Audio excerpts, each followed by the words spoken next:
ನಮಸ್ಕಾರ. ಮುಖ್ಯಾಂಶಗಳು. ಎಲ್ಲರನ್ನೂ ಒಳಗೊಳ್ಳುವ ಮಿತವ್ಯಯದ ಕೃತಕ ಬುದ್ಧಿಮತ್ತೆ ಅಗತ್ಯ. ನಾವೀನ್ಯ ತಂತ್ರಜ್ಞಾನದಲ್ಲಿ ಜಾಗತಿಕ ನಾಯಕತ್ವದತ್ತ ಭಾರತ.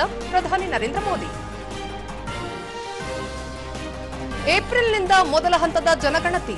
ಕೇಂದ್ರ ಸರ್ಕಾರದಿಂದ ಅಧಿಸೂಚನೆ ಜಾರಿ.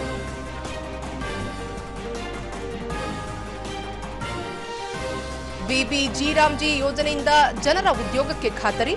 ವೇತನ ಪಾವತಿ ವಿಳಂಬವಾದರೆ ದಂಡ. ಸಚಿವ ಪ್ರಹ್ಲಾದ್ ಜೋಶಿ. ಹಾಗೂ ರಾಜ್ಯದಲ್ಲಿ ಆಡಳಿತ ವ್ಯವಸ್ಥೆ ವೈಫಲ್ಯ. ಜನಸಾಮಾನ್ಯರಿಗೆ ಸ್ಪಂದನೆಯ ಕೊರತೆ. ಆರ್ ಅಶೋಕ.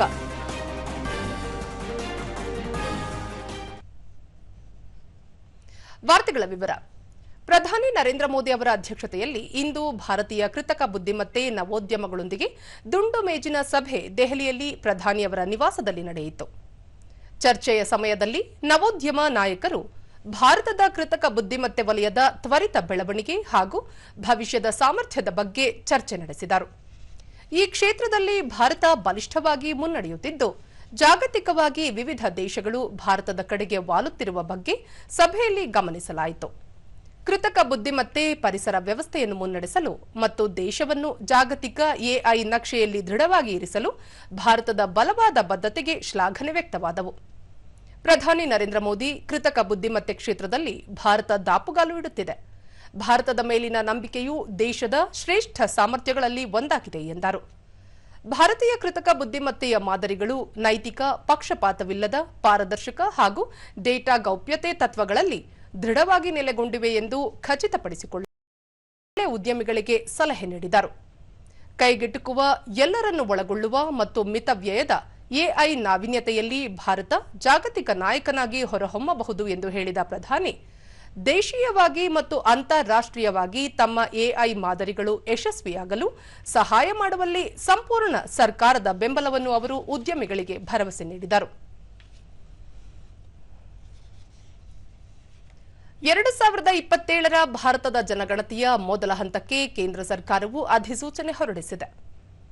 ದೇಶದ 16ನೇ ಹಾಗೂ ಸ್ವಾತಂತ್ರ್ಯದ ನಂತರದ 8ನೇ ಜನಗಣತಿಯ ಪ್ರಕ್ರಿಯೆಯು ಈ ವರ್ಷದ ಏಪ್ರಿಲ್ನಿಂದ ಅಧಿಕೃತವಾಗಿ ಆರಂಭಗೊಳ್ಳಲಿದೆ. ಇದು ದೇಶದ ಇತಿಹಾಸದಲ್ಲೇ ಮೊದಲ ಡಿಜಿಟಲ್ ಜನಗಣತಿಯಾಗಿದೆ. ಗಣತಿಯನ್ನು 2 ಪ್ರಮುಖ ಹಂತಗಳಲ್ಲಿ ನಡೆಸಲಾಗುವುದು. ಮೊದಲ ಹಂತವು ಏಪ್ರಿಲ್ 1ರಿಂದ ಸೆಪ್ಟೆಂಬರ್ 30ರವರೆಗೆ ಎಲ್ಲಾ ರಾಜ್ಯಗಳು ಮತ್ತು ಕೇಂದ್ರಾಡಳಿತ ಪ್ರದೇಶಗಳಲ್ಲಿ ನಡೆಯಲಿದೆ. ಎರಡನೇ ಹಂತವು ಫೆಬ್ರವರಿ 2027ರಲ್ಲಿ ನಡೆಯಲಿದೆ. ಈ ಬಾರಿ ದತ್ತಾಂಶ ಸಂಗ್ರಹಕ್ಕಾಗಿ ಆಂಡ್ರಾಯ್ಡ್ ಮತ್ತು ಐಒಎಸ್ ಆವೃತ್ತಿಗಳ ಮೊಬೈಲ್ ಅಪ್ಲಿಕೇಶನ್ಗಳನ್ನು ಬಳಸಲಾಗುತ್ತದೆ. ಸಾರ್ವಜನಿಕರು ತಾವೇ ಸ್ವತಃ ಮಾಹಿತಿ ನೀಡಲು ಮನೆ ಪಟ್ಟಿ ಕಾರ್ಯ ಆರಂಭವಾಗುವ 15 ದಿನಗಳ ಮೊದಲು ಅವಕಾಶ ನೀಡಲಾಗುತ್ತದೆ. ಗಣತಿದಾರರು, ಮೇಲ್ವಿಚಾರಕರು ಹಾಗೂ ತರಬೇತುದಾರರು ಸೇರಿದಂತೆ ಸುಮಾರು 30 ಲಕ್ಷ ಸಿಬ್ಬಂದಿಯನ್ನು ಈ ಕಾರ್ಯಕ್ಕೆ ನಿಯೋಜಿಸಲಾಗಿದೆ. ಕಳೆದ ವರ್ಷ ನಡೆದ ರಾಜಕೀಯ ವ್ಯವಹಾರಗಳ ಸಂಪುಟ ಸಮಿತಿ ಸಭೆಯ ತೀರ್ಮಾನದಂತೆ ಈ ಬಾರಿಯ ಜನಗಣತಿಯಲ್ಲಿ ಜಾತಿ ಎಣಿಕೆಯನ್ನು ಸಹ ಸೇರಿಸಲಾಗಿದೆ. ಪ್ರಧಾನಿ ನರೇಂದ್ರ ಮೋದಿ ಅವರ ನೇತೃತ್ವದ ಕೇಂದ್ರ ಸಚಿವ ಸಂಪುಟವು ಈ ಬೃಹತ್ ಯೋಜನೆಗಾಗಿ 11,718 ಕೋಟಿ ರೂಪಾಯಿ ಅಂದಾಜು ವೆಚ್ಚದ ಯೋಜನೆಗೆ ಅನುಮೋದನೆ ನೀಡಿದೆ. Parameters for policy making to be made available at the click of a button. Lastly, Census as a Service will deliver data to ministries in a clean, machine-readable and actionable format. With Census 2027, India moves into a new era of digital, inclusive and data-driven governance, building a stronger, smarter future. Somnath ದೇವಾಲಯದ ಶಾಶ್ವತ ಚೈತನ್ಯವನ್ನು ಆಚರಿಸುವ 4 ದಿನಗಳ ಸೋಮನಾಥ ಸ್ವಾಭಿಮಾನ ಪರ್ವ ಗುಜರಾತಿನಲ್ಲಿ ಇಂದು ಪ್ರಾರಂಭವಾಯಿತು.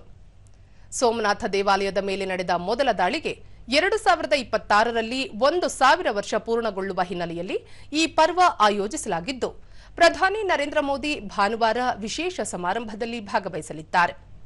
ಇಂದು ನಡೆದ ಕಾರ್ಯಕ್ರಮದಲ್ಲಿ ಅರೇಬಿಯನ್ ಸಮುದ್ರದ ಪ್ರಾಚೀನ ತೀರಗಳು ಆಧ್ಯಾತ್ಮಿಕ ಶಕ್ತಿಯಿಂದ ಪ್ರತಿಧ್ವನಿಸಿದವು. ಮೊದಲ ಜ್ಯೋತಿರ್ಲಿಂಗದಲ್ಲಿ 72 ಗಂಟೆಗಳ ನಿರಂತರ ಅಖಂಡ ಓಂಕಾರ ಜಪವನ್ನು ಭವ್ಯವಾಗಿ ಉದ್ಘಾಟಿಸಲಾಯಿತು. ಶಂಖ ಚಿಪ್ಪುಗಳು ಮತ್ತು ಸಾಂಪ್ರದಾಯಿಕ ಡಮರುಗಳ ಪ್ರತಿಧ್ವನಿಗಳೊಂದಿಗೆ ಸಮಾರಂಭವು ಪ್ರಾರಂಭವಾಯಿತು. ಭಾರತದಾದ್ಯಂತ ಶಿವ ದೇವಾಲಯಗಳು ಏಕಕಾಲಿಕ ಪಠಣದಲ್ಲಿ ಸೇರಿಕೊಂಡವು. ಯಾತ್ರಾರ್ಥಿಗಳಿಗೆ ಅನುಕೂಲವಾಗುವಂತೆ ವಿಶೇಷ ರೈಲುಗಳನ್ನು ಏರ್ಪಡಿಸಲಾಗಿದ್ದು, ವಿವಿಧ ಭಾಗಗಳಿಂದ ಭಕ್ತರನ್ನು ಪವಿತ್ರ ಸ್ಥಳಕ್ಕೆ ಕರೆತರುತ್ತದೆ. ಉತ್ಸವವು ವರ್ಷ ಪೂರ್ತಿ ಆಧ್ಯಾತ್ಮಿಕ, ಸಾಂಸ್ಕೃತಿಕ ಮತ್ತು ಸಾಮಾಜಿಕ ಚಟುವಟಿಕೆಗಳನ್ನು ಒಳಗೊಂಡಿರುತ್ತದೆ. ಬೃಹತ್ ಡ್ರೋನ್ ಪ್ರದರ್ಶನ, 72 ಗಂಟೆಗಳ ಓಂಕಾರ ನಾದ ಹಾಗೂ ಭವ್ಯವಾದ ಶೌರ್ಯ ಯಾತ್ರೆ ನಡೆಯಲಿವೆ.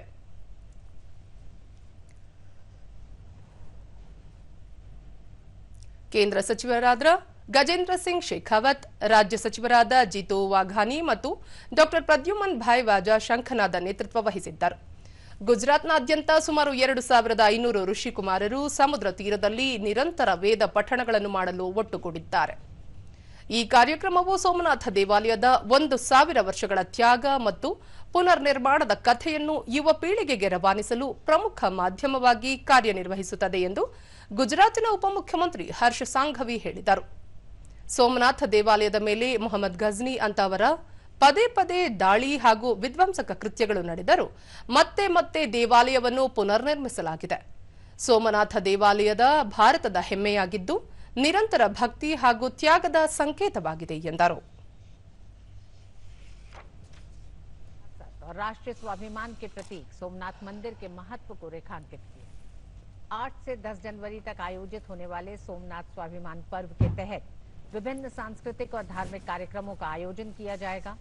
इस दौरान सोमनाथ मंदिर में लगातार 24 घंटे ओंकार नाथ का जाप किया जाएगा।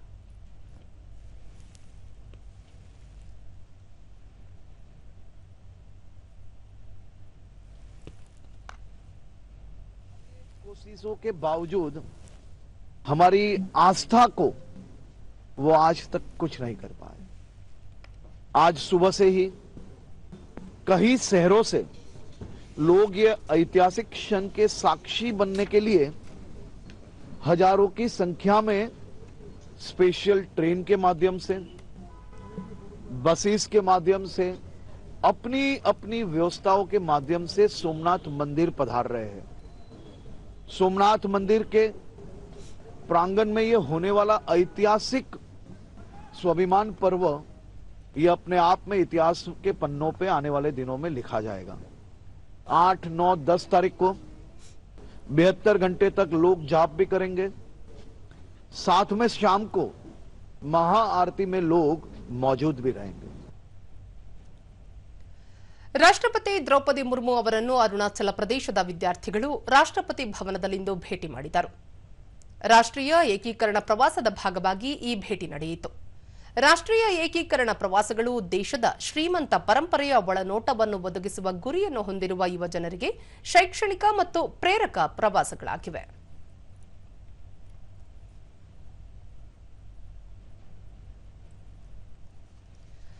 ದೇಶದ ಪ್ರಮುಖ ಯೋಜನೆಗಳು ಸಮಯಕ್ಕೆ ಸರಿಯಾಗಿ ಗುಣಮಟ್ಟದಿಂದ ಮತ್ತು ಅಡ್ಡಿ ಇಲ್ಲದೆ ಜಾರಿಯಾಗುವಂತೆ ನೋಡಿಕೊಳ್ಳುವ ಹಿನ್ನೆಲೆಯಲ್ಲಿ ಪ್ರಧಾನಿ ನರೇಂದ್ರ ಮೋದಿ ಅವರು ಆರಂಭಿಸಿರುವ ಪ್ರಗತಿ ಅಟ್ 50 ವೇದಿಕೆಯು ಮಹತ್ವದ ಮೈಲಿಗಲ್ಲು ಸ್ಥಾಪಿಸಿದೆ. ಈ ವೇದಿಕೆಯಡಿಯಲ್ಲಿ ಜಮ್ಮು ಮತ್ತು ಕಾಶ್ಮೀರದಾದ್ಯಂತ ಪ್ರಮುಖ ಅಭಿವೃದ್ಧಿ ಯೋಜನೆಗಳನ್ನು ತ್ವರಿತಗೊಳಿಸಲಾಗಿದೆ. ಉಧಂಪುರ, ಶ್ರೀನಗರ, ಬಾರಾಮುಲ್ಲಾ ರೈಲು ಸಂಪರ್ಕ ಯೋಜನೆಯು ಕಾರ್ಯಗತಗೊಳಿಸಲಾಗಿದೆ. 1995ರಲ್ಲಿ ಈ ಯೋಜನೆಯನ್ನು ಪ್ರಾರಂಭಿಸಲಾಗಿದ್ದರೂ ಸುಮಾರು 25 ವರ್ಷಗಳ ಕಾಲ ಕನಿಷ್ಠ ಪ್ರಗತಿಯನ್ನು ಕಂಡಿತ್ತು. ಆದರೆ ಪ್ರಧಾನಿ ನರೇಂದ್ರ ಮೋದಿ ಅವರ ನೇತೃತ್ವದಲ್ಲಿ ಈ ಯೋಜನೆಯು ಗಣನೀಯ ವೇಗವನ್ನು ಪಡೆದುಕೊಂಡಿದೆ. 500 ಕೋಟಿ ರೂಪಾಯಿಗಳಿಗಿಂತ ಹೆಚ್ಚಿನ ವೆಚ್ಚದ ಎಲ್ಲಾ ಯೋಜನೆಗಳನ್ನು ಸಂಪುಟ ಕಾರ್ಯದರ್ಶಿ ನೇತೃತ್ವದಲ್ಲಿ ಮೇಲ್ವಿಚಾರಣೆ ಮಾಡಲಾಗುತ್ತಿದೆ. ಪ್ರಗತಿಯಾಡಿ ಪ್ರಸ್ತುತ ಜಮ್ಮು ಮತ್ತು ಕಾಶ್ಮೀರದಲ್ಲಿ 61 ಯೋಜನೆಗಳನ್ನು ಮೇಲ್ವಿಚಾರಣೆ ಮಾಡಲಾಗುತ್ತಿದೆ. ಇದು ಸಂಪರ್ಕ, ಇಂಧನ ಮತ್ತು ಸಾಮಾಜಿಕ ಮೂಲಸೌಕರ್ಯದಂತಹ ಪ್ರಮುಖ ವಲಯಗಳನ್ನು ಒಳಗೊಂಡಿದೆ. 4.12 ಲಕ್ಷ ಕೋಟಿ ರೂಪಾಯಿಗಳಿಗೂ ಹೆಚ್ಚು ಸಂಚಿತ ಹೂಡಿಕೆಯನ್ನು ಹೊಂದಿದೆ.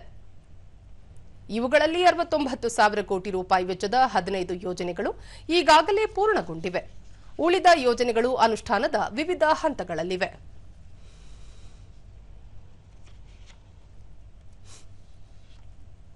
ದೇಶದ ನೈಜ ಒಟ್ಟು ಆಂತರಿಕ ಉತ್ಪನ್ನ ಜಿಡಿಪಿ 2025-26ನೇ ಸಾಲಿನಲ್ಲಿ ಶೇಕಡಾ 7.4ರಷ್ಟು ಬೆಳವಣಿಗೆ ಸಾಧಿಸಲಿದೆ ಎಂದು ಅಂದಾಜಿಸಲಾಗಿದೆ. ಕಳೆದ ಹಣಕಾಸು ವರ್ಷದಲ್ಲಿ ಈ ಬೆಳವಣಿಗೆ ದರವು ಶೇಕಡಾ 6.5ರಷ್ಟಿತ್ತು. ಪ್ರಸಕ್ತ ಹಣಕಾಸು ವರ್ಷದ ಮೊದಲ ಮುಂಗಡ ಅಂದಾಜಿನ ಪ್ರಕಾರ ನೈಜ ಜಿಡಿಪಿಯು 201 ಲಕ್ಷ ಕೋಟಿ ರೂಪಾಯಿಗಳ ಮಟ್ಟವನ್ನು ತಲುಪುವ ನಿರೀಕ್ಷೆ ಇದೆ. 2024-25ನೇ ಸಾಲಿನ ತಾತ್ಕಾಲಿಕ ಅಂದಾಜಿನ ಪ್ರಕಾರ ಇದು 187 ಲಕ್ಷ ಕೋಟಿ ರೂಪಾಯಿಗಳಷ್ಟಿತ್ತು. ಸಾಂಖ್ಯಿಕ ಮತ್ತು ಕಾರ್ಯಕ್ರಮ ಅನುಷ್ಠಾನ ಸಚಿವಾಲಯದ ಪ್ರಕಾರ ಸೇವಾ ವಲಯದಲ್ಲಿನ ಭರ್ಜರಿ ಪ್ರಗತಿಯು ಈ ಆರ್ಥಿಕ ಬೆಳವಣಿಗೆಗೆ ಪ್ರಮುಖ ಕಾರಣವಾಗಿದೆ. ವ್ಯಾಪಾರ, ಹೋಟೆಲ್ಗಳು, ಸಾರಿಗೆ, ಸಂವಹನ ಮತ್ತು ಪ್ರಸಾರ ಕ್ಷೇತ್ರಕ್ಕೆ ಸಂಬಂಧಿಸಿದ ಸೇವೆಗಳು ಈ ಹಣಕಾಸು ವರ್ಷದಲ್ಲಿ ಶೇಕಡ 7.5ರಷ್ಟು ಬೆಳವಣಿಗೆ ದಾಖಲಿಸುವ ಸಾಧ್ಯತೆ ಇದೆ. ಇನ್ನು ದ್ವಿತೀಯ ವಲಯದ ಉತ್ಪಾದನೆ ಮತ್ತು ನಿರ್ಮಾಣ ಕ್ಷೇತ್ರಗಳು ಶೇಕಡ 7ರಷ್ಟು ಬೆಳವಣಿಗೆ ಸಾಧಿಸುವ ಅಂದಾಜಿದೆ.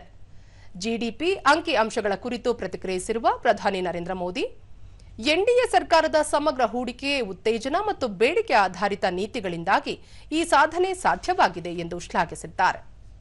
ಮೂಲಸೌಕರ್ಯ ಅಭಿವೃದ್ಧಿ, ಉತ್ಪಾದನಾ ಪ್ರೋತ್ಸಾಹಕಗಳು, ಡಿಜಿಟಲ್ ಸಾರ್ವಜನಿಕ ಸೌಲಭ್ಯಗಳು ಮತ್ತು ಸುಲಭ ವ್ಯವಹಾರ ಉತ್ತೇಜಿಸುವ ಮೂಲಕ ಸಮೃದ್ಧ ಭಾರತದ ಕನಸನ್ನು ಸಾಕಾರಗೊಳಿಸಲು ಸರ್ಕಾರ ಶ್ರಮಿಸುತ್ತಿದೆ ಎಂದು ತಿಳಿಸಿದ್ದಾರೆ. ಭಾರತೀಯ ಸೇನಾ ಮುಖ್ಯಸ್ಥ ಜನರಲ್ ಉಪೇಂದ್ರ ದ್ವಿವೇದಿ ಅವರು 2 ದಿನಗಳ ಶ್ರೀಲಂಕಾ ಪ್ರವಾಸದಲ್ಲಿದ್ದಾರೆ. ಇಂದು ಅವರು ಶ್ರೀಲಂಕಾ ಸೇನೆಯ ಕಮಾಂಡರ್, ರಕ್ಷಣಾ ಉಪಸಚಿವರು ಮತ್ತು ರಕ್ಷಣಾ ಕಾರ್ಯದರ್ಶಿ ಸೇರಿದಂತೆ ಹಿರಿಯ ಮಿಲಿಟರಿ ಹಾಗೂ ನಾಗರಿಕ ನಾಯಕತ್ವದೊಂದಿಗೆ ಮಾತುಕತೆ ನಡೆಸಿದರು. ರಕ್ಷಣಾ ತರಬೇತಿ ಸಹಕಾರ, ಸಾಮರ್ಥ್ಯ ವೃದ್ಧಿ ಮತ್ತು ಪ್ರಾದೇಶಿಕ ಭದ್ರತೆಯಂತಹ ಪರಸ್ಪರ ಆಸಕ್ತಿಯ ವಿಷಯಗಳ ಮೇಲೆ ಚರ್ಚೆಗಳು ನಡೆದಿವೆ. ಸೇನಾ ಸಿಬ್ಬಂದಿಗೆ ಬ್ಯಾಂಕಿಂಗ್ ಸೇವೆಗಳು ಮತ್ತು ವೈಯಕ್ತಿಕ ಅಪಘಾತ ವಿಮಾ ರಕ್ಷಣೆಯನ್ನು ಒದಗಿಸುವ ಸಂಬಂಧದ ತಿಳುವಳಿಕೆ ಒಪ್ಪಂದಕ್ಕೆ ಭಾರತೀಯ ಸೇನೆ ಮತ್ತು ಎಚ್ಡಿಎಫ್ಸಿ ಬ್ಯಾಂಕ್ ಇಂದು ಸಹಿ ಹಾಕಿವೆ. ಭಾರತೀಯ ಸೇನೆಯಲ್ಲಿ ಸೇವೆ ಸಲ್ಲಿಸುತ್ತಿರುವ ಮತ್ತು ನಿವೃತ್ತ ಸಿಬ್ಬಂದಿಗೆ ಆಕಸ್ಮಿಕ ಸಾವು ಅಥವಾ ಅಂಗವೈಕಲ್ಯದ ಸಂದರ್ಭದಲ್ಲಿ ಪರಿಹಾರವನ್ನು ನೀಡಲಾಗುತ್ತದೆ. ಈ ಒಪ್ಪಂದವು ಅಗ್ನಿವೀರರು ಮತ್ತು ಪಿಂಚಣಿದಾರರು ಸೇರಿದಂತೆ ಎಲ್ಲ ಸೇವೆ ಸಲ್ಲಿಸುತ್ತಿರುವ ಸಿಬ್ಬಂದಿಗೆ ರೂಪಾಯಿಗಳ ವರ್ಧಿತ ವೈಯಕ್ತಿಕ ಅಪಘಾತ ವಿಮಾ ರಕ್ಷಣೆಯನ್ನು ಒದಗಿಸುತ್ತದೆ ಹಾಗೂ 1 ಕೋಟಿ ರೂಪಾಯಿಗಳ ವಾಯು ಅಪಘಾತ ವಿಮಾ ರಕ್ಷಣೆಯನ್ನು ಒದಗಿಸುತ್ತದೆ. ಮಕ್ಕಳ ಶಿಕ್ಷಣಕ್ಕೆ ಹಾಗೂ ಹೆಣ್ಣು ಮಕ್ಕಳ ವಿವಾಹಕ್ಕೆ ತಲಾ 5 ಲಕ್ಷ ರೂಪಾಯಿಗಳ ಕೊಡುಗೆಯು ಈ ಒಪ್ಪಂದದ ಅಡಿಯಲ್ಲಿ ಒಳಗೊಂಡಿದೆ. ವಿಕಸಿತ ಭಾರತದ ಯುವ ನಾಯಕರ ಸಂವಾದ 2026 ಕಾರ್ಯಕ್ರಮ ದೆಹಲಿಯ ಭಾರತ ಮಂಟಪದಲ್ಲಿ ನಾಳೆ ನಡೆಯಲಿದೆ ಎಂದು ಕೇಂದ್ರ ಯುವ ವ್ಯವಹಾರಗಳು ಮತ್ತು ಕ್ರೀಡಾ ಸಚಿವ ಡಾ ಮನ್ಸುಖ್ ಮಾಂಡವೀಯ ತಿಳಿಸಿದ್ದಾರೆ. ಸಾಮಾಜಿಕ ಮಾಧ್ಯಮ ಪೋಸ್ಟ್ನಲ್ಲಿ ಸಚಿವರು, ಈ ಕಾರ್ಯಕ್ರಮವು ದೇಶದ ಯುವ ಶಕ್ತಿಯನ್ನು ಮುನ್ನಡೆಸಲು, ಸವಾಲುಗಳನ್ನು ತೆಗೆದುಕೊಳ್ಳಲು ಹಾಗೂ ಭಾರತದ ಭವಿಷ್ಯವನ್ನು ನಿರ್ಮಿಸಲು ಸಬಲೀಕರಣಗೊಳಿಸುತ್ತದೆ ಎಂದಿದ್ದಾರೆ. 4 ದಿನಗಳ ಈ ಕಾರ್ಯಕ್ರಮದಲ್ಲಿ ದೇಶದಾದ್ಯಂತದ ಯುವ ನಾಯಕರು ಪ್ರಧಾನಿ ನರೇಂದ್ರ ಮೋದಿ ಅವರ ಮುಂದೆ ವಿಕಸಿತ ಭಾರತದ ಕುರಿತು ತಮ್ಮ ಆಲೋಚನೆಗಳನ್ನು ಮಂಡಿಸಲಿದ್ದಾರೆ ಎಂದು ತಿಳಿಸಿದ್ದಾರೆ. ವಿಕಸಿತ ಭಾರತ ಉದ್ಯೋಗ ಖಾತ್ರಿ ಮತ್ತು ಜೀವನೋಪಾಯ ಮಿಷನ್ನಿಂದ ಗ್ರಾಮೀಣ ಜನರ ಉದ್ಯೋಗದ ಹಕ್ಕನ್ನು ಕಸಿದುಕೊಳ್ಳಲಾಗುತ್ತಿದೆ ಎಂಬ ಆರೋಪ ಸತ್ಯಕ್ಕೆ ದೂರವಾಗಿದೆ ಎಂದು ಕೇಂದ್ರ ಆಹಾರ ಮತ್ತು ನಾಗರಿಕ ಸರಬರಾಜು ಹಾಗೂ ಹೊಸ ಮತ್ತು ನವೀಕರಿಸಬಹುದಾದ ಇಂಧನ ಸಚಿವ ಪ್ರಹ್ಲಾದ್ ಜೋಶಿ ಬೆಂಗಳೂರಿನಲ್ಲಿಂದು ಸ್ಪಷ್ಟಪಡಿಸಿದ್ದಾರೆ. ಸುದ್ದಿಗೋಷ್ಠಿಯಲ್ಲಿ ಅವರು, ವಿಬಿ ಜೀರಾಮ್ಜಿ ಒಂದು ಕಾನೂನಾಗಿದ್ದು ಕೆಲಸದ ಹಕ್ಕನ್ನು ಕಸಿದುಕೊಳ್ಳಲಿದೆ ಎಂಬುದಕ್ಕೆ ಯಾವುದೇ ಆಧಾರವಿಲ್ಲ. ಗ್ರಾಮೀಣ ಪ್ರದೇಶದ ಜನರಿಗೆ 125 ದಿನ ಕೆಲಸ ದೊರೆಯಲಿದೆ. ಇದರಲ್ಲಿ ಯಾವುದೇ ಅನುಮಾನವಿಲ್ಲ ಎಂದರು. ಯೋಜನೆ ಅನುಷ್ಠಾನವನ್ನು ನಿರ್ಧರಿಸುವ ಹಕ್ಕು ಕೇಂದ್ರ ಸರ್ಕಾರದ ಬಳಿಯೇ ಇರಲಿದೆ ಎಂಬ ಮತ್ತೊಂದು ಆರೋಪವೂ ಆಧಾರರಹಿತವಾಗಿದೆ. ಕೆಲಸ ಮಾಡಿದವರಿಗೆ 14 ದಿನಗಳಲ್ಲಿ ವೇತನ ನೀಡಬೇಕು, ಇಲ್ಲದಿದ್ದರೆ ದಂಡ ವಿಧಿಸಲು ಅವಕಾಶವಿದೆ ಎಂದು ತಿಳಿಸಿದರು. ಭಾರತ ಅಧಿಕೃತವಾಗಿ ವಿಶ್ವದಲ್ಲಿಯೇ 4ನೇ ಅತಿದೊಡ್ಡ ಆರ್ಥಿಕತೆಯ ರಾಷ್ಟ್ರವಾಗಿದೆ. ಶೀಘ್ರದಲ್ಲೇ 3ನೇ ಅತಿದೊಡ್ಡ ಆರ್ಥಿಕತೆಯ ರಾಷ್ಟ್ರವಾಗಿ ಹೊರಹೊಮ್ಮಲಿದೆ ಎಂದು ವಿಶ್ವಾಸ ವ್ಯಕ್ತಪಡಿಸಿದರು. ಪಬ್ಲಿಕ್ ಡಿಸ್ಕ್ಲೋಸರ್ ಪ್ರತಿ ವಾರ ಎಷ್ಟು ಕೆಲಸ ಆತ ಡಿಸ್ಕ್ಲೋಸ್ ಮಾಡು. ನಾವು ವುಮೆನ್ಸ್ ಪಾರ್ಟಿಸಿಪೇಷನ್ ಬಗ್ಗೆ ಹೇಳಿದ್ದೆ. ಆಧಾರ್ ಸೀಡ್ 76 ಲಕ್ಷ ಇತ್ತು ಇವ್ರ ಕಾಲದಾಗ, 14 ತನಕ. ಈಗ 12.11 ಕೋಟಿ ಮಾಡಿವಿ ನಾವು. ಯಾರು ಬರ್ತಾರೆ ಅವ್ರಿಗೆ ಕೆಲಸ ಕೊಡ್ತೀವಿ. ವರ್ಕರ್ಸ್ ಕವರ್ಡ್ ಅಂಡರ್ ABPS ಅದು 0 ಇತ್ತು. Geo tagged assets 0. Electronic payments, digital ಇಂಡಿಯಾದಂಥ ವ್ಯವಸ್ಥೆ ಬಂದಂತ ನಾವು 99% ಮಾಡಿದ್ವಿ. ಇವ್ರು 37%. ದುಡ್ಡು ಹಂಗೆ ಕೊಡೋರು ಕೈಯಾಗ. ಯಾರು ತೊಗೊಂಡು ಹೋಗ್ತಿದ್ರು. ಆ್ಯಂಡ್ ಆ ಕಾರಣದಿಂದ ಶೇರ್ಡ್ ಕಾಸ್ಟ್ ಆ್ಯಂಡ್ ರೆಸ್ಪಾನ್ಸಿಬಿಲಿಟಿ ಎರಡೂ ಇರಬೇಕು. ನಾವು ನಮ್ಮ ಬಜೆಟ್ ಜಾಸ್ತಿ ಮಾಡ್ತೀವಿ 125 ದಿವಸಕ್ಕೆ. ಮೊದಲು 25% ಇದರಲ್ಲಿ ಮೆಟೀರಿಯಲ್ ಕಂಪೋನೆಂಟ್ನಲ್ಲಿ ಕೊಡ್ತಾ ಇದ್ರು. ಅದಕ್ಕೆ shared cost and responsibility, stronger incentive to prevent misuse. ಯಾರು ಚೆನ್ನಾಗಿ ಕೆಲಸ ಮಾಡ್ತಾರೋ ಅವ್ರಿಗೆ ಜಾಸ್ತಿ ದುಡ್ಡು ಸಿಗ್ತದೆ ಇದ್ರಾಗ. ಮುಖ್ಯಮಂತ್ರಿ ಹಾಗೂ ಉಪಮುಖ್ಯಮಂತ್ರಿ ಅವರ ನಡುವೆ ಅಧಿಕಾರ ಹಸ್ತಾಂತರ ಗೊಂದಲದಿಂದಾಗಿ ಆಡಳಿತ ವ್ಯವಸ್ಥೆ ಹದಗೆಟ್ಟಿದ್ದು ವಿಧಾನಸೌಧ ಮಧ್ಯವರ್ತಿಗಳು ಅಡ್ಡಿಯಾಗಿದ್ದಾರೆ ಎಂದು ವಿಧಾನಸಭೆ ವಿರೋಧ ಪಕ್ಷದ ನಾಯಕ ಆರ್ ಅಶೋಕ ಆರೋಪಿಸಿದ್ದಾರೆ. ತಮ್ಮ ಸಾಮಾಜಿಕ ಜಾಲತಾಣದಲ್ಲಿ ರಾಜ್ಯ ಸರ್ಕಾರದ ವೈಫಲ್ಯಗಳ ವಿರುದ್ಧ ಟೀಕೆ ಮಾಡಿರುವ ಅವರು, ಕನ್ನಡಿಗರ ಬಾಳಿಗೆ ಬೆಳಕಾಗಬೇಕಿದ್ದ ವಿಧಾನಸೌಧ ಭ್ರಷ್ಟ ದುರಾಡಳಿತದಿಂದಾಗಿ ಮಧ್ಯವರ್ತಿಗಳು ಜನರನ್ನು ಕಿತ್ತು ತಿನ್ನುವ ಅಡ್ಡಿಯಾಗಿದೆ. ಮುಖ್ಯಮಂತ್ರಿಯವರು ರಾಜೀನಾಮೆ ಕೊಟ್ಟು ಕರ್ನಾಟಕವನ್ನು ಉಳಿಸಬೇಕು ಎಂದು ಒತ್ತಾಯಿಸಿದ್ದಾರೆ. ಹುಬ್ಬಳ್ಳಿಯಲ್ಲಿ ಮಹಿಳೆಯ ಘನತೆ ರಕ್ಷಿಸುವಲ್ಲಿ ಕಾಂಗ್ರೆಸ್ ಸರ್ಕಾರ ಸಂಪೂರ್ಣ ವೈಫಲ್ಯವಾಗಿರುವುದರಿಂದ ರಾಷ್ಟ್ರೀಯ ಮಹಿಳಾ ಆಯೋಗ ಸ್ವಯಂ ಪ್ರೇರಿತವಾಗಿ ಪ್ರಕರಣ ಕೈಗೆತ್ತಿಕೊಂಡಿದೆ. ಮಹಿಳೆಯರ ಘನತೆ ವಿಷಯದಲ್ಲಿ ಜವಾಬ್ದಾರಿ ಹಾಗೂ ಸಂವೇದನಾಶೀಲತೆಯಿಂದ ನಡೆದುಕೊಳ್ಳಬೇಕಾಗಿದ್ದ ಕಾಂಗ್ರೆಸ್ ಸರ್ಕಾರ ಲಘುವಾದ ಹೇಳಿಕೆಗಳಿಂದ ಜನಾಕ್ರೋಶಕ್ಕೆ ಕಾರಣವಾಗಿದೆ ಎಂದು ಹೇಳಿದ್ದಾರೆ. ಬೆಂಗಳೂರಿನ ಹೈಕೋರ್ಟ್ನ ಸೇವೆಯಿಂದ ನಿವೃತ್ತರಾದ ನ್ಯಾಯಮೂರ್ತಿ ಉಮೇಶ್ ಎಂ ಅಡಿಗ ಅವರಿಗೆ ಆತ್ಮೀಯವಾಗಿ ಬೀಳ್ಕೊಡುಗೆ ಸಮಾರಂಭ ಆಯೋಜಿಸಲಾಗಿತ್ತು. ಮುಖ್ಯ ನ್ಯಾಯಮೂರ್ತಿ Vibhu Bakru, advocate general Shashikiran S Shetty, ಭಾರತದ ಹೆಚ್ಚುವರಿ solicitor general K Aravind Kamath ಮತ್ತಿತರರು ಉಪಸ್ಥಿತರಿದ್ದರು. After enrollment, you joined this as an assistant public prosecutor in the year 1994 as a presiding officer, industrial tribunal.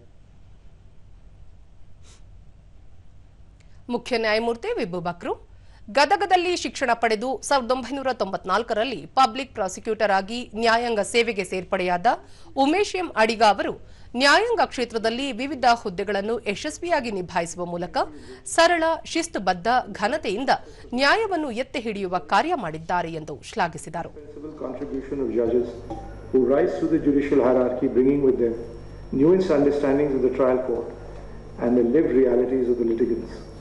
On behalf of the High Court of Karnataka, the subordinate judiciary, the bar and the registry, I place on record our sincere appreciation for the valuable services rendered by Justice Umesh M. Adiga to this court and to the justice delivery system of the state. ನ್ಯಾಯಮೂರ್ತಿ Umesh M ಅಡಿಗ ಉತ್ತಮ ಶಿಕ್ಷಣ ನೀಡಿದ ಶಿಕ್ಷಕರು ಹಾಗೂ ಮಾರ್ಗದರ್ಶಕರಿಗೆ ಇದೇ ಸಂದರ್ಭದಲ್ಲಿ ಧನ್ಯವಾದ ಹೇಳಿದರು. ವಕೀಲ ವೃತ್ತಿಯಲ್ಲಿ ಸುದೀರ್ಘ ಸೇವೆ ಸಲ್ಲಿಸಲು ಹಾಗೂ ತಮ್ಮ ಜೀವನಕ್ಕೆ ಭದ್ರ ಅಡಿಪಾಯ ಹಾಕಲು ಉತ್ತಮ ಶಿಕ್ಷಣ ಕಾರಣವಾಯಿತು. ಪ್ರತಿಯೊಂದು ಬಡ್ತಿ ಪಡೆದಾಗಲೂ ಕರ್ತವ್ಯ, ಹೊಣೆಗಾರಿಕೆಯನ್ನು ಹೆಚ್ಚಿಸಿತ್ತು ಎಂದು ಹೇಳಿದರು. At his persuasion, I pursued the study of law, a decision that ultimately defined the course of my life. He was a philosopher in truest sense, a man of principles, honesty and virtue. Together my parents instilled in me the virtues, values of the integrity, compassion and discipline and devotion to the duty. ಕೇಂದ್ರ ಸಂವಹನ ಇಲಾಖೆ ಸಹಯೋಗದಲ್ಲಿ ಬಳ್ಳಾರಿಯಲ್ಲಿ ನಾಳೆಯಿಂದ ಇದೇ 11ರವರೆಗೆ ಕೇಂದ್ರ ಪುರಸ್ಕೃತ ಯೋಜನೆಗಳ ಜಾಗೃತಿ ಅಭಿಯಾನ ಹಾಗೂ ಛಾಯಾಚಿತ್ರ ಪ್ರದರ್ಶನ ಆಯೋಜಿಸಲಾಗಿದೆ. ಇದರ ಅಂಗವಾಗಿ ಇಂದು ರಂಗೋಲಿ ಸ್ಪರ್ಧೆ ಆಯೋಜಿಸಲಾಗಿತ್ತು. ಜಿಲ್ಲೆಯ ವಿವಿಧೆಡೆಯಿಂದ ಆಗಮಿಸಿದ ಅಂಗನವಾಡಿ ಕಾರ್ಯಕರ್ತೆಯರು, ಸ್ವಯಂ ಸೇವಾ ಸಂಸ್ಥೆಗಳ ಮಹಿಳೆಯರು ಸ್ಪರ್ಧೆಯಲ್ಲಿ ಪಾಲ್ಗೊಂಡಿದ್ದರು. ಚಿತ್ತಾರದ ರಂಗೋಲಿಗಳು ಗಮನ ಸೆಳೆದವು.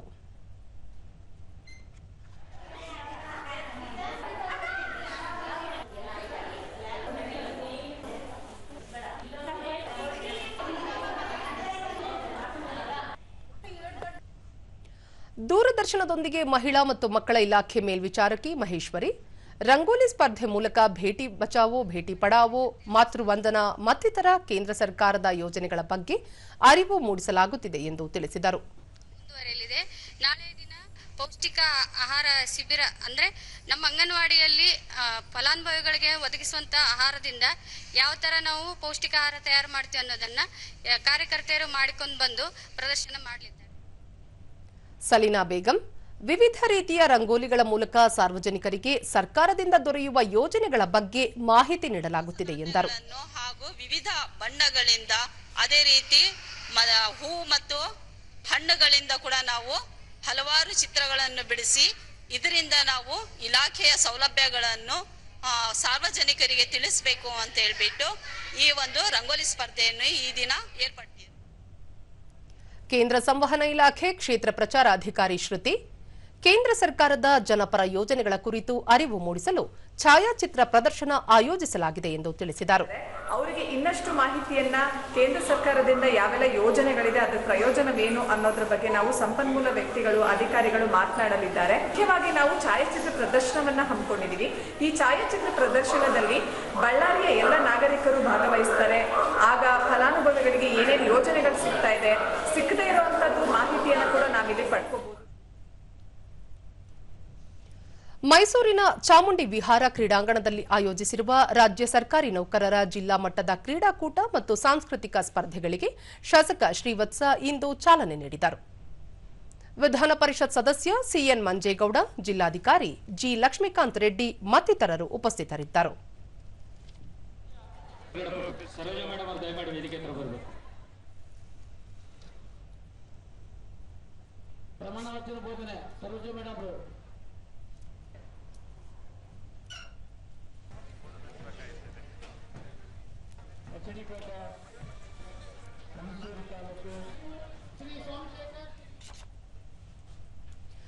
ಬಳಿಕ ಶ್ರೀವತ್ಸ ದೈಹಿಕ ಕ್ಷಮತೆಗಾಗಿ ಎಲ್ಲರೂ ಕ್ರೀಡೆಯಲ್ಲಿ ತೊಡಗಿಸಿಕೊಳ್ಳಬೇಕು. ಕ್ರೀಡಾಪಟುಗಳು ಸೋಲು ಗೆಲುವನ್ನು ಸಮಚಿತ್ತದಿಂದ ಸ್ವೀಕರಿಸಬೇಕು. ಕ್ರೀಡಾ ಮನೋಭಾವದಿಂದ ಆಟವಾಡಬೇಕು ಎಂದು ಹೇಳಿದರು. ನಾವು ಇನ್ನೊಬ್ಬರ ಮೇಲೆ ಆಪಾದನೆಯನ್ನು ಅಪವಾದವನ್ನು ಹಾಕುವಂತದ್ದನ್ನು ನಾವು ಮಾಡ್ತೇವೆ. ಅಂದ್ರೆ ಯಾವ್ದಾದ್ರು ಸೋತಿದ್ರೆ ನಾವು ಅದನ್ನ ಮುಂದಿನ ಗೆಲುವಿನ ಸೋಪಾನ ಅಂತ ಏನು ಅನ್ಕೋಬೇಕೋ ಆ ರೀತಿಯಲ್ಲಿ ಮಾಡೋದ್ರಿಂದ ನಾವು ಮುಂದಿನ ದಿನಗಳಲ್ಲಿ ಮುಂದಿನ ಎಲ್ಲ ಕ್ರೀಡಾ ಹಂತಗಳಲ್ಲಿ ನಾವು ಗೆಲ್ಲೋದಕ್ಕೆ ಸಾಧ್ಯ ಇದೆ. ಮಂಜೇಗೌಡ, ಕ್ರೀಡೆಯಿಂದ ಮಾನಸಿಕ ಹಾಗೂ ದೈಹಿಕ ಆರೋಗ್ಯ ಕಾಪಾಡಿಕೊಳ್ಳಲು ಸಾಧ್ಯವಿದೆ. ಸರ್ಕಾರಿ ನೌಕರರ ಬೇಡಿಕೆ ಈಡೇರಿಸುವ ರಾಜ್ಯ ಸರ್ಕಾರ ಪ್ರಾಮಾಣಿಕ ಪ್ರಯತ್ನ ಮಾಡುತ್ತಿದೆ ಎಂದರು. ಬಹಳ ಉತ್ತಮ ಕೆಲಸ ಮಾಡಿ ನಿಮ್ಮಗಳ ಏಳಿಗೆಗೋಸ್ಕರವಾಗಿ ಕೆಲಸ ಮಾಡ್ತಿದ್ದಾರೆ. ಮತ್ತೆ ಹಲವಾರು ನಮಗೆ ಯಾವುದು DA ಇರ್ಬೋದು, DA ಇರ್ಬೋದು, ನಿಮ್ಮ ಈ old pension scheme, new pension scheme ಎಲ್ಲದರಲ್ಲೂ ಕೂಡ ಹೋರಾಡ್ತಿದ್ದಾರೆ. ನಾವು ನೋಡ್ತಿದ್ದೇವೆ. ದಕ್ಷಿಣ ಭಾರತದ ಕುಂಭಮೇಳ ಎಂದೇ ಪ್ರಸಿದ್ಧಿ ಪಡೆದಿರುವ ಕೊಪ್ಪಳದ ಶ್ರೀ ಗವಿಸಿದ್ದೇಶ್ವರ ಜಾತ್ರೆಯ ಅಂಗವಾಗಿ ತೋಟಗಾರಿಕೆ ಇಲಾಖೆ ವತಿಯಿಂದ ಫಲಪುಷ್ಪ ಪ್ರದರ್ಶನ ಹಮ್ಮಿಕೊಳ್ಳಲಾಗಿತ್ತು. ಪ್ರದರ್ಶನದಲ್ಲಿ ಮಣ್ಣು ಇಲ್ಲದೆ ಬೆಳೆಯುವ ಹೈಡ್ರೋಫಿಲಿಕ್ ಸಸ್ಯಗಳು, ಜಲ ಕೃಷಿ ಪ್ರಾತ್ಯಕ್ಷಿಕೆ ಸೇರಿದಂತೆ ಹಲವು ವಿಷಯಗಳು ಎಲ್ಲರ ಗಮನ ಸೆಳೆಯುತ್ತಿವೆ. ಪ್ರಮುಖವಾಗಿ ವೃಕ್ಷ ಮಾತೆ ದಿವಂಗತ ಸಾಲುಮರದ ತಿಮ್ಮಕ್ಕ ಅವರ ಕಲಾಕೃತಿ ಪ್ರವಾಸಿಗರನ್ನು ಆಕರ್ಷಿಸುತ್ತಿದೆ.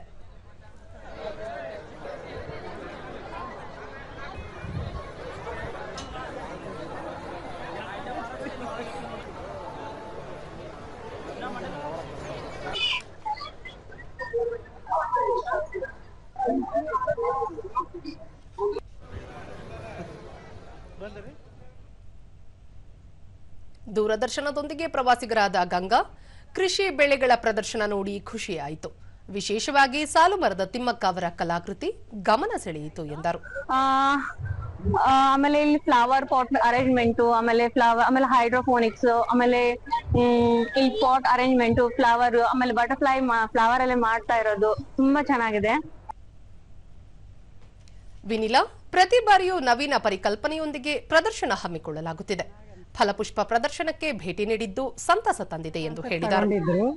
ಅದು ಹುಡುಗರಿಗೆ ಒಂಥರ ನೋಡಿದ್ರೆ ಅವ್ರಿಗೆ ಗೊತ್ತಾಗತ್ತಲ್ಲ ಅವರ ವೈಶಿಷ್ಟ್ಯತೆ ಏನು, ಅವ್ರು ಏನ್ ಮಾಡಿದ್ರು ಅನ್ನೋದೇ ಈ ತರ ಅವರು ಎಲ್ಲರಿಗೂ ಗೊತ್ತಾಗಂಗ್ ಮಾಡಕತ್ತಾರಲ್ಲ, ಅದೊಂಥರ ಒಳ್ಳೆ ಐಡಿಯಾ ಅನ್ಸ್ತಾ ಇದೆ.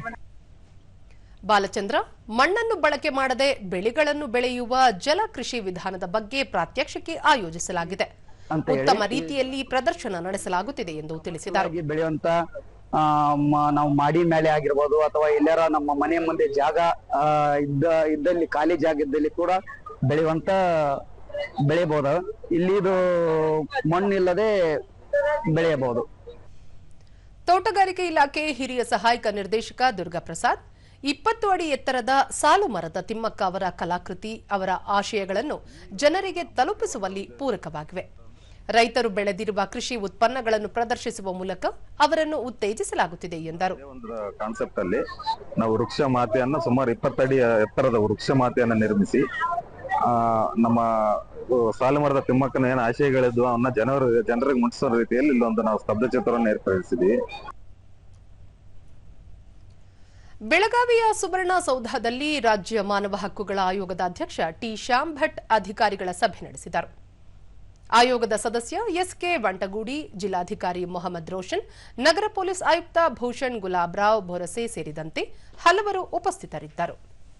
ಸಭೆ ಬಳಿಕ ಟಿ ಶ್ಯಾಮ್ ಭಟ್, ಆಯೋಗದಲ್ಲಿ ಪ್ರತಿ ತಿಂಗಳು ಸುಮಾರು 800 ಪ್ರಕರಣಗಳು ದಾಖಲಾಗುತ್ತವೆ.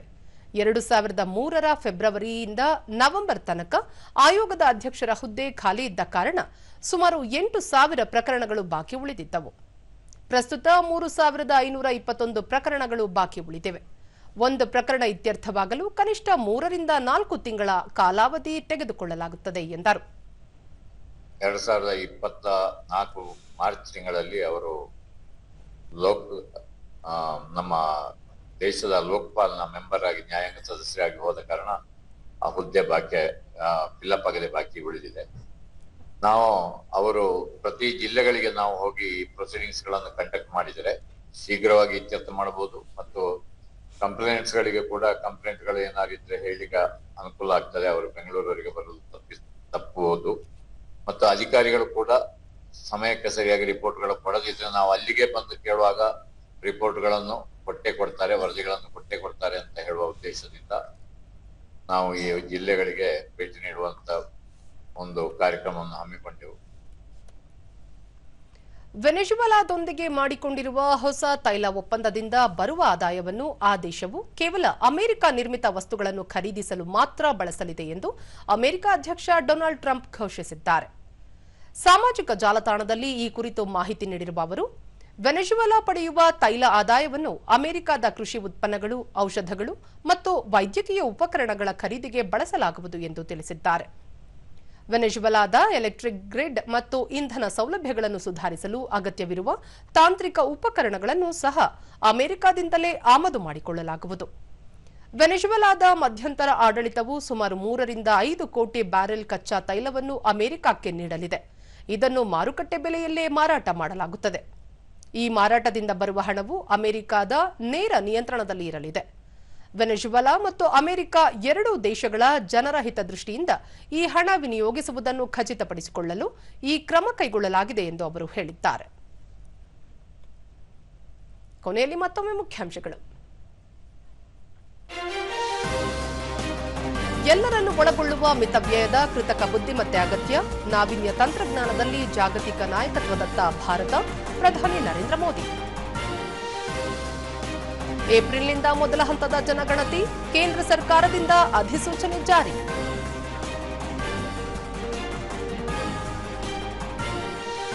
ವಿಬಿ ರಾಮ್ಜಿ ಯೋಜನೆಯಿಂದ ಜನರ ಉದ್ಯೋಗಕ್ಕೆ ಖಾತರಿ, ವೇತನ ಪಾವತಿ ವಿಳಂಬವಾದರೆ ದಂಡ, ಸಚಿವ ಪ್ರಹ್ಲಾದ್ ಜೋಶಿ.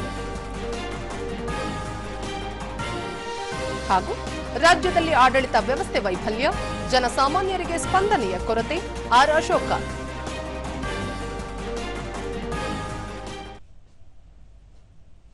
ವೀಕ್ಷಕರೇ, ನಮ್ಮ ವಾರ್ತಾ ಪ್ರಸಾರವನ್ನು ನೀವು ಡಿಡಿ ಚಂದನ ನ್ಯೂಸ್ ಯೂಟ್ಯೂಬ್, ಎಕ್ಸ್ ಖಾತೆ, ಇನ್ಸ್ಟಾಗ್ರಾಂ, ಫೇಸ್ಬುಕ್ ಹಾಗೂ ವಾಟ್ಸ್ಆಪ್ ಮೂಲಕವೂ ವೀಕ್ಷಿಸಬಹುದು.